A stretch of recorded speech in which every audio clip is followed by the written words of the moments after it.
Hello guys, I am Sarben Inidal from ICT 11D at sa video nito ay pag-uusapan natin ang kasaysayan at prinsipyo ng arnis. Let's go! Ang arnis ay tinaguri ang pambansang laro ng Pilipinas dahil ito ay may malalim na kasaysayan sa ating kultura, tradisyon at kasarinlan.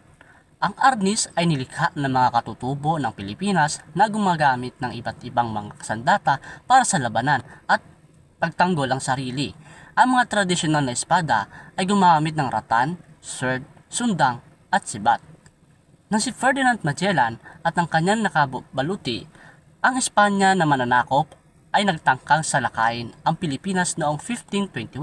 Tinalo sila ng mga taga-Islang Pilipino gamit ang walang armas na may talim na armas at kanilang mabibigat na espada.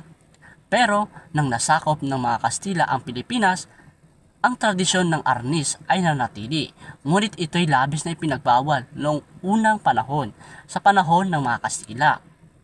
Mula sa mga matatalim na armas, ang arnis bilang isang martial art ay gumagamit ng dalawang patpat na karaniwan ang gawa ay sayantok o kamagong.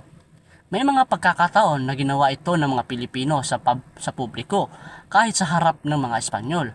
Ngunit sa isang masining na paraan bilang bahagi ng dulang Moro-Moro, nagbihis ang mga Pilipino bilang mga sundalong Espanyol na tumawag sa arnes at nagpanggap na nakikipaglaban sa mga kalaban.